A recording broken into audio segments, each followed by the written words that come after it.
Student, welcome to my YouTube channel History with Ritika. Today we will cover up the first subpoint of Unit 2nd, which is political developments in the Russian Empire, 1905 Revolution, February and October Revolutions of 1917. Unit को start करने से पहले मैं कहना चाहूँगी कि जिस तरह आप वीडियो को व्यू कर रहे हैं उसी तरह चैनल को सब्सक्राइब भी करें ताकि उस मोटिवेशन से मैं अच्छे कंटेंट के साथ आपको आगे और वीडियोस प्रोवाइड कराऊं। Now start the unit. 1917 का रशियन रेवोल्यूशन 20th सेंचुरी का मोस्ट एक्सप्लोसिव पॉलिटिकल इवेंट्स में से एक था। ये वॉयलेंट रेवोल्यूशन रोमनव डायनेस्टी का एंड करता है और सदियों से चले आ रहे रशियन इंपीरियल रूल को हमेशा के लिए ख़त्म कर देता है और रशिया में Russian Soviet federal socialist Republic को स्टैब्लिश कर देता है। हम 1917 की रेवोल्यूशन की बात करें तो इसे हम रशिया में दो फेज में देखते हैं। पहला फेज रहता है फरवरी या मार्च रेवोल्यूशन एंड सेकेंड फेज रहता है अक्टूबर रेवोल्यूशन। फर्स्ट फेज का रिजल्ट ये रहता है कि एम्परर रिजाइन कर जाता है और प्रोविजनल गवर्नमेंट फॉर्म हो जाती है रशिया में। सेकेंड फेज यानी कि अक्टूबर रेवोल्यूशन का रिजल्ट ये रहता है कि प्रोविजनल गवर्नमेंट को रिप्लेस कर देती है बोल्शेविक गवर्नमेंट, जिसे कम्युनिस्ट गवर्नमेंट भी कहा जाता है। रशिया में रेवोल्यूशन को स्पार्क 1917 में मिला, लेकिन इसके लिए बैकग्राउंड पहले से ही फॉर्म होना स्टार्ट हो गया था। तो इस रेवोल्यूशन को समझने के लिए अब हम रशियन रेवोल्यूशन के बैकग्राउंड को डिटेल में डिस्कस करेंगे। तो सबसे पहले हम रशिया की पॉलिटिकल कंडीशंस को एनालाइज करेंगे। तो हम देखते हैं कि रशिया में ऑटोक्रेटिक रोमनव डायनेस्टी का रूल था और absolute power tsar Nicholas second के हाथों में थी, जिसकी वजह से रशिया में लैक ऑफ सिविल लिबर्टीज देखी गई, सेंसरशिप, सर्विलेंसेस और इसी के साथ ओपोजिशन ग्रुप्स को रिप्रेशंस कर दिया जाता था। यही रीजन रहा कि रशिया में करप्शन और इनएफिशिएंसी पीक पर थी और इन सभी से हम कह सकते हैं कि रशिया एक ऐसी मेजर यूरोपियन पावर थी जो अभी भी एब्सोल्यूट मोनार्की को फॉलो कर रही थी। क्योंकि हम अदर साइड देखें तो many European countries French revolution से इन्फ्लुएंस होकर मोनार्की के अगेंस्ट रिवोल्यूशन करना स्टार्ट कर देती हैं और फ्रेंच रिपब्लिक और ब्रिटेन कॉन्स्टिट्यूशन मोनार्की को फॉलो करना स्टार्ट कर देती है। लेकिन रशिया अभी भी अपने जार्स के अंडर रूल कर रहा था। जार जो कि रशियन एम्परर को बोला जाता था, ये जार अभी भी रशिया को ओल्ड वर्ल्ड में ही लेकर जी रहे थे। अब हम रशिया में सोशल एंड इकोनॉमिक कंडीशंस को फिगर आउट करें तो हम सबसे पहले देखते हैं पॉवर्टी एंड इनइक्वालिटी। तो हम देखते हैं कि रशिया एक पुअरेस्ट कंट्री था यूरोप की, जहां पर नोबिलिटी और वर्किंग क्लास में एक वास्ट वेल्दी गैप था और वेस्टर्न यूरोप की कंट्रीज रशिया को एक अनडेवलप्ड और बैकवर्ड सोसाइटी मानते थे। वहीं हम देखते हैं कि रशिया में सर्फडम था। सर्फडम एक तरह से फ्यूडल सिस्टम की तरह था, जहां पीजेंट्स को लैंडलॉर्ड्स के गुलाम की तरह काम करना पड़ता था। इन्हें सर्फ्स बोला जाता था और इनका लिवलीहुड लॉर्ड के थ्रू दिए गए एक छोटे से प्लॉट की कल्टीवेशन पर डिपेंड करता था। हालांकि 1861 में इस सर्फडम के सिस्टम को एबोलिश कर दिया गया था, जिससे पीजेंट्स के ऑर्गेनाइज करने में काफ़ी फ्रीडम मिल रही थी, लेकिन फिर भी पीजेंट्स की कंडीशन में कोई इम्प्रूवमेंट नहीं आया था, क्योंकि अभी भी इनके पास जो लैंड्स थी वो काफ़ी कम थी और इन्हें डेवलप करने के लिए इनके पास मनी भी नहीं थी। अब हम रशिया में इंडस्ट्रियलाइजेशन और अर्बनाइजेशन को डिस्कस करें तो हम देखते हैं कि रशिया में भी इंडस्ट्रियलाइजेशन काफ़ी तेज़ी से ग्रो करता है। ये 19th सेंचुरी के सेकेंड हाफ से स्टार्ट होता है और काफ़ी फास्टली डेवलप होने लगता है। लेकिन इसमें भी एक वीक पॉइंट ये देखने को मिला हमें कि जो इन्वेस्टमेंट के लिए जितनी भी कैपिटल आती थी वो फॉरेन कंट्री से आती थी और फॉरेन इन्वेस्टर्स सिर्फ अपने प्रॉफिट में इंटरेस्ट रखते थे, उन्हें वर्कर की कंडीशन से कोई लेना देना नहीं था। वहीं हम रशियन कैपिटलिस्ट की बात करें तो रशियन कैपिटलिस्ट भी अपनी इनसफिशिएंट कैपिटल के साथ फॉरेन इन्वेस्टर्स के साथ compete कर रहे थे, और इसलिए वो भी अपने वर्कर्स की वेजेस को बहुत कम रखते थे। सो ओवरऑल देखा जाए तो चाहे फॉरेन इंडस्ट्री हो या रशियन कैपिटलिस्ट इंडस्ट्री हो, दोनों ही जगह वर्कर कंडीशन काफ़ी हॉरेबल थी। वर्कर्स के पास कोई पॉलिटिकल राइट्स नहीं थे और इन्हें किसी भी तरह के रिफॉर्म्स लाने तक की भी कोई तरीका नहीं था। एक तरीके से हम कह सकते हैं कि जार्स के under Russian state modern time की ज़रूरत के हिसाब से अभी तक नहीं था। जार निकोलस सेकंड अभी भी किंग्स के डिवाइन राइट्स में बिलीव करता था। जार के अकॉर्डिंग एब्सोल्यूटिज्म को बचाना एक सीक्रेट ड्यूटी था और जार को सिर्फ नोबल्स और क्लर्जी के अपर लेयर्स के लोग ही सपोर्ट कर रहे थे। रशियन एम्पायर की आम जनता जार को पसंद नहीं करती थी। इसके पीछे का रीज़न ये था कि जो जार के द्वारा ब्यूरोक्रेसी बनाई गई थी वो टॉप हैवी थी, इनफ्लेक्सिबल थी और इनसफिशिएंट थी। और इसी के साथ इसके जो मेंबर्स थे वो भी प्रिविलेज क्लास से चूज किए गए थे, एबिलिटी के बेसिस पर चूज नहीं किए गए थे। क्योंकि रशियन जार्स ने यूरोप और एशिया की डाइवर्सी नेशनलिटी को जीत कर एक बिग एम्पायर खड़ा किया था और इन जीते हुए एरियाज में रशियन लैंग्वेज को इम्पोज किया जाता था और यहाँ के लोगों के कल्चर को नीचा दिखाया जाता था। और गवर्नमेंट की तरफ से पॉलिटिकल पार्टीज को भी प्रोहाइबिटेड कर दिया जाता था और डिसेंट्स को चेक करने के लिए कड़ी सेंसरशिप के साथ सीक्रेट पुलिस को भी रखा गया था। तो हम देखते हैं पॉलिटिकली वे से देखें हम तो 1900 तक रशिया काफ़ी कुछ 1890 के फ्रांस के जैसा था। फ्रांस की ही तरह यहाँ के कुछ थिंकर्स और इंटेलेक्चुअल्स रिवोल्यूशनरी आइडियाज़ को स्प्रेड करना स्टार्ट करते हैं और इसी के साथ रशिया कल्चरल रेनेसांस को भी एक्सपीरियंस करने लगता है, जिसमें लिटरेचर, आर्ट, म्यूजिक और थिएटर्स एक नोटेबल कंट्रीब्यूशन करते हैं। वहीं हम देखते हैं कि लेट 19th सेंचुरी में रशिया में गोइंग टू द पीपल एक मूवमेंट स्टार्ट होता है। इस मूवमेंट के जरिए इंटेलेक्चुअल्स अपने आइडियाज पीजेंट्स को प्रीच करना स्टार्ट कर देते हैं। इन सब रीजन से रशिया में रिवोल्यूशनरी मूवमेंट्स और आइडियाज ग्रो करने लगते हैं। इंडस्ट्रियलाइजेशन शुरू होने के बाद वर्कर ऑर्गेनाइजेशन भी फॉर्म होने स्टार्ट होने लगती है और ये सोशलिज्म के आइडिया से इफेक्टेड रहते हैं।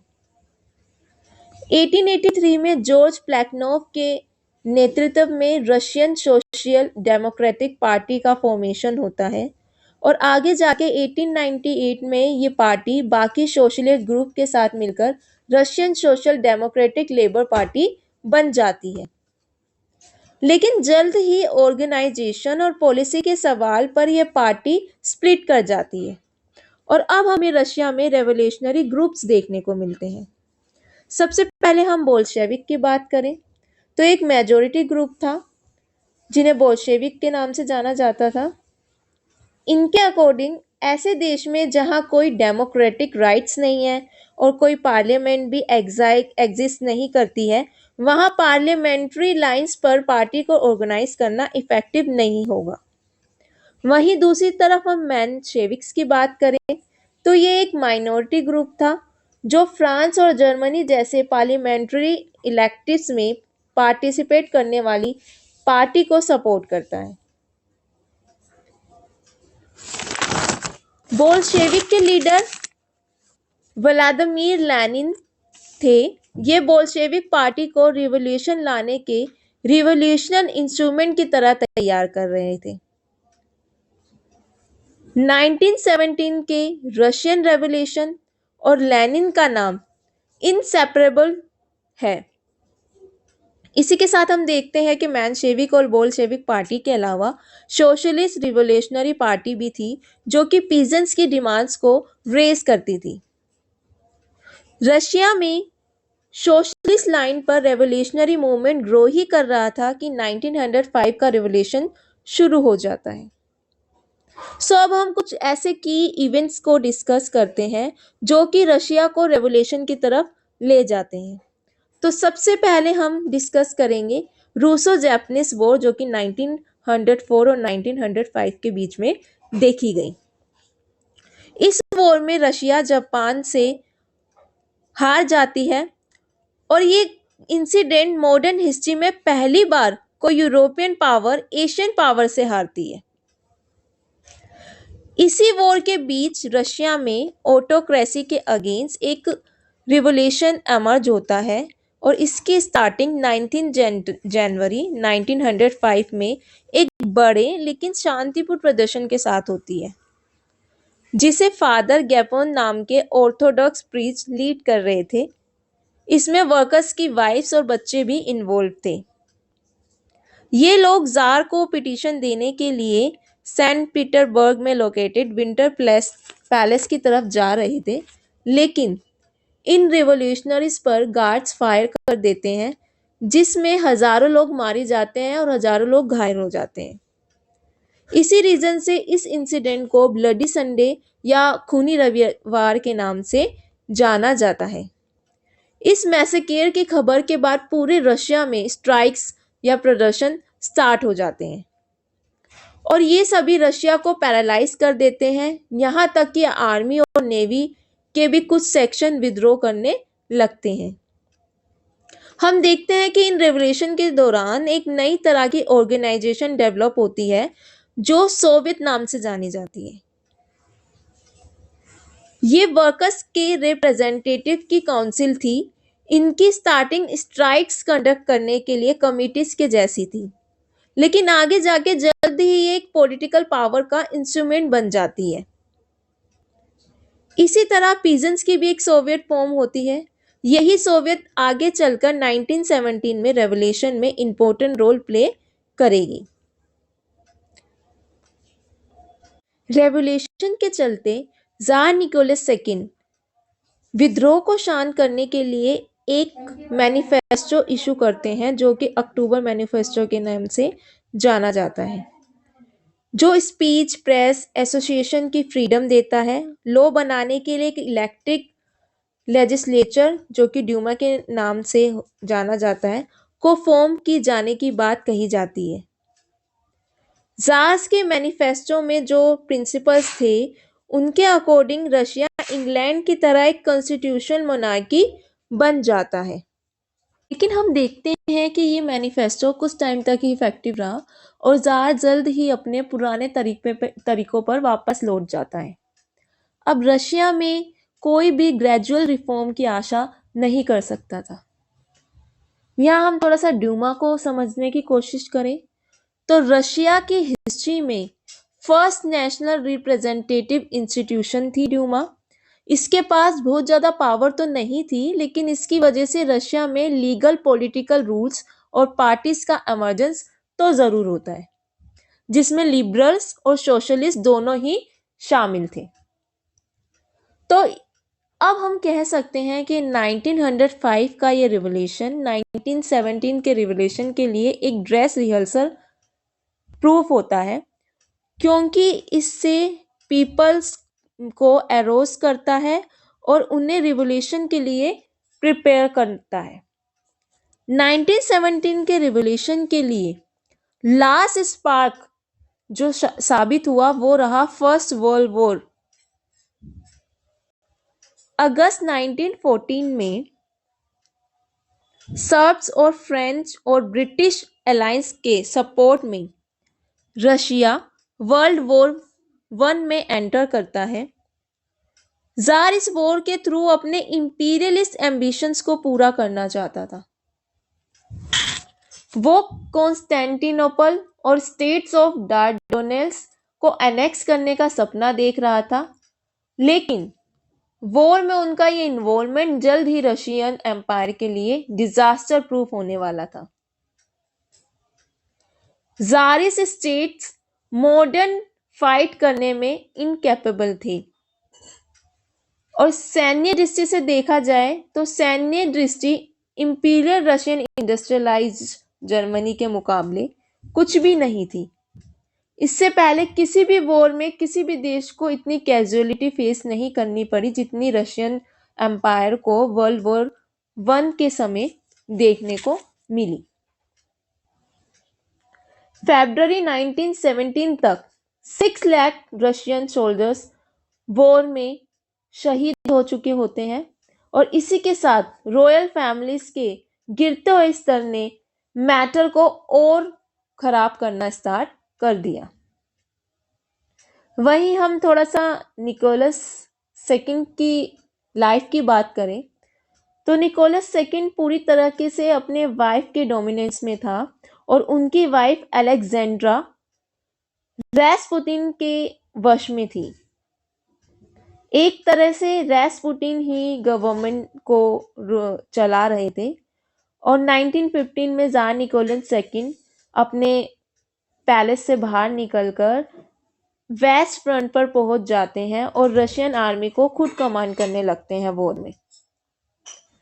वहीं जार की एब्सेंस में उनकी वाइफ अलेक्जेंड्रा एडमिनिस्ट्रेशन संभालने लगती है। अलेक्जेंड्रा लोगों के बीच में अनपॉपुलर रानी थी। यह इलेक्टेड ऑफिसर्स को फायर करना स्टार्ट कर देती है अलेक्जेंड्रा। और इस समय अलेक्जेंड्रा का controversial adviser Grigori Rasputin political royal Romanov family पर अपना इन्फ्लुएंस बढ़ाने लगता है। रेस्पुतिन और क्वीन अलेक्जेंड्रा के चर्चे पब्लिक में आम होने लगते हैं। रशियन नोबल्स रेस्पुटिन के इन्फ्लुएंस से परेशान होकर 30 दिसंबर 1916 को उनका मर्डर कर देते हैं। लेकिन जब तक ज्यादातर रशियन जार्स की लीडरशिप में विश्वास खो चुके थे, इसके ऊपर से करप्शन ने लोगों की परेशानी को और बढ़ा दिया था। युद्ध में इन्वॉल्वमेंट की वजह से रशिया में ब्रेड की कमी होने लगी। रशियन आर्मी को वॉर में हैवी रिवर्स फेस करने पड़ रहे थे। फ्रंट पर सोल्जर्स की परेशानी को लेकर गवर्नमेंट कोई भी कदम नहीं उठा रही थी। पूरे एम्पायर और आर्मी में असंतोष बढ़ने लगा। हालात पूरी तरह से रिवॉल्यूशन की तरफ इशारा कर रहे थे। 1917 में रशिया में अब वो समय आ चुका था जब हमें फरवरी और अक्टूबर रेवोल्यूशन देखने को मिलेगी। द फरवरी रेवोल्यूशन, फरवरी क्रांति, ये फरवरी 23 से स्टार्ट होती है और न्यू स्टाइल के अकॉर्डिंग डेट मानी जाए तो मार्च 8 से स्टार्ट होती है। अब आप देखेंगे कि दो डेट्स को क्यों यहाँ डिस्कस किया जा रहा है। इसके पीछे रीजन ये है कि रशिया 1 फरवरी 1918 तक जूलियन कैलेंडर को फॉलो करती है, लेकिन बाद में वो ग्रेगोरियन कैलेंडर को फॉलो करना स्टार्ट कर देती है। और इसमें डिफरेंस ये रहता है कि ग्रेगोरियन डेट्स जूलियन डेट्स से 13 डेज आगे तक की रहती है। इसलिए हमें इस रेवोल्यूशन के लिए 2 डेट्स के सेट्स देखने को मिल रहे हैं। क्लियर? सो अब हम फरवरी रेवोल्यूशन को डिस्कस करें तो अक्सर माइनर इंसिडेंट्स ही रेवोल्यूशन को ट्रिगर करते हैं। रशियन रेवोल्यूशन के केस में यह इंसिडेंट वर्किंग क्लास की वुमेन्स के थ्रू ब्रेड के लिए प्रदर्शन करना स्टार्ट होता है, जिसके बाद वर्कर्स की स्ट्राइक स्टार्ट हो जाती है। फिर बाद में सोल्जर्स और बाकी के लोग भी इसमें जुड़ जाते हैं और इस तरह फरवरी रेवोल्यूशन स्टार्ट हो जाती है। 12 March 1917 capital city Saint Petersburg revolutionary के कब्जे में आ जाता है और जल्द ही रेवोल्यूशन मॉस्को तक चली जाती है। 12 मार्च को ड्यूमा द्वारा प्रोविजनल गवर्नमेंट फॉर्म की जाती है और कुछ दिन बाद ही जार निकोलस रिजाइन कर देते हैं।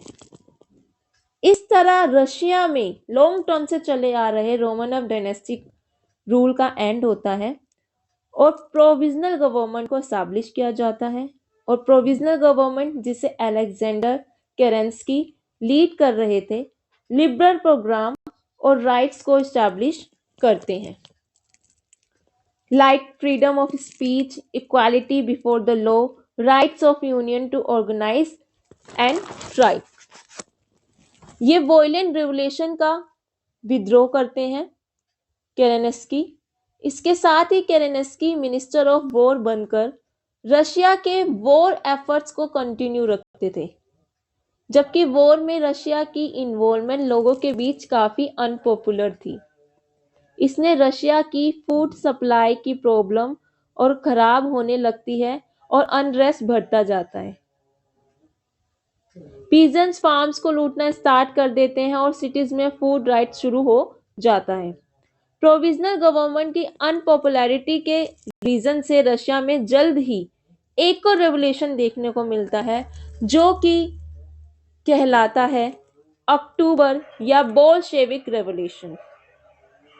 बोल्शेविक रेवोल्यूशन की अगर हम बात, बोल्शेविक रेवोल्यूशन में लोगों की मेनली 4 डिमांड्स थी: peace, land to the tiller, industrial control workers के हाथ में आए और equal status non Russian nationality के लिए।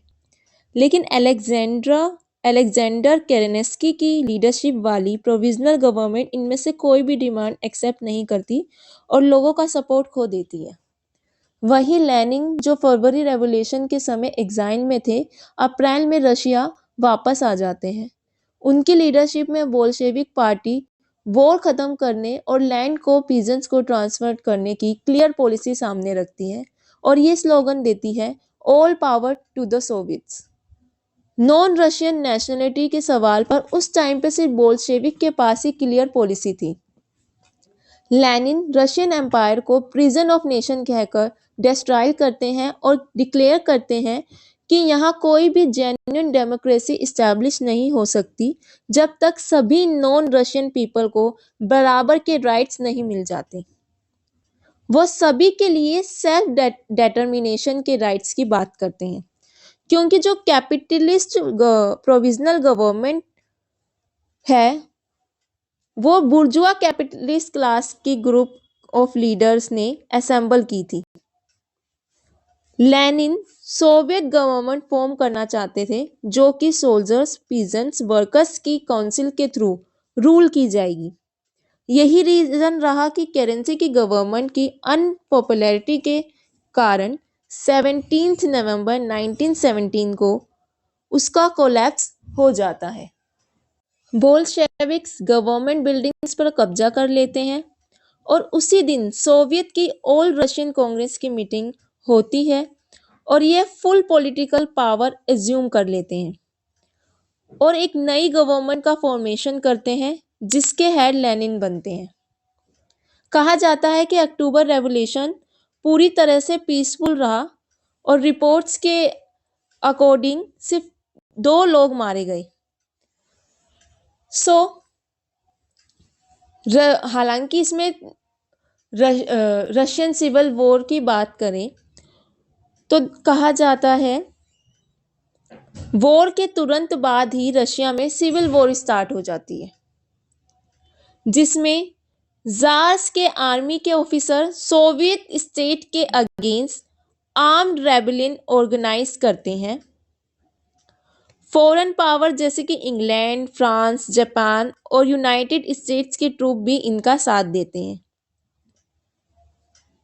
सिविल वॉर 1920 तक चलता रहता है, जिसमें जार्स के सपोर्टर्स व्हाइट आर्मी कहलाते हैं और सोवियत ट्रूप्स को रेड आर्मी के नाम से डिनोट किया जाता है।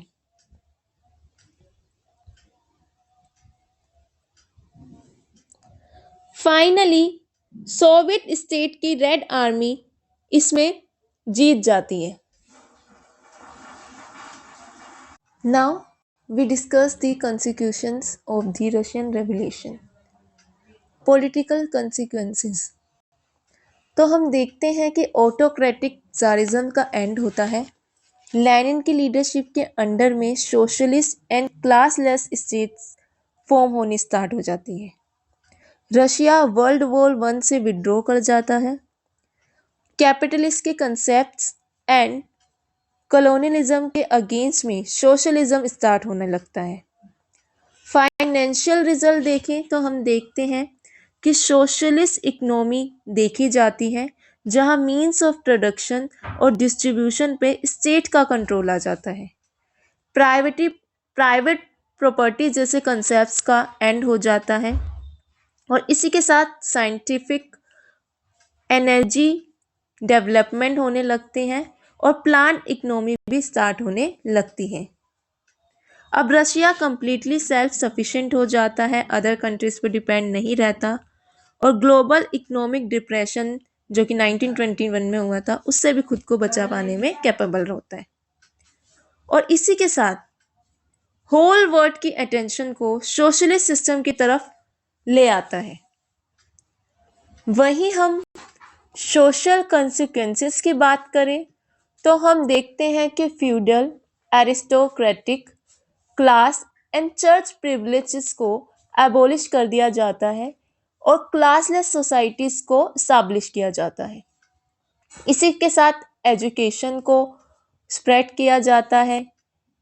16 इयर्स तक के सभी लोगों के लिए एजुकेशन को कंपलसरी और फ्री कर दिया जाता है और स्टेट की ये ड्यूटी हो जाती है कि स्टेट के एवरी पर्सन को वर्क अलॉट किया जाए। और इसी के साथ सोसाइटी में डिस्क्रिमिनेशन और जेंडर इक्वालिटी भी रिड्यूस होने लगती है लिटरेसी बढ़ने की वजह से और वुमेन का भी एम्पावरमेंट होने लगता है। ग्लोबल इम्पैक्ट की बात करें, वर्ल्ड में मैनी कंट्रीज में communist and socialist parties form होने लगी जिसे रशिया ने हेल्प किया। वर्कर्स की इम्पोर्टेंस बढ़ी, लेबर रिफॉर्म्स आने लगे, labour parties and international labour organisation भी बननी स्टार्ट हो गई। प्लैंड इकोनॉमी वर्ल्ड में पॉपुलर होने लगी और बाद में मिक्स इकोनॉमी डेवलप होने लगी। इसी के साथ हमारा यूनिट 2 का फर्स्ट सब पॉइंट कंप्लीट होता है।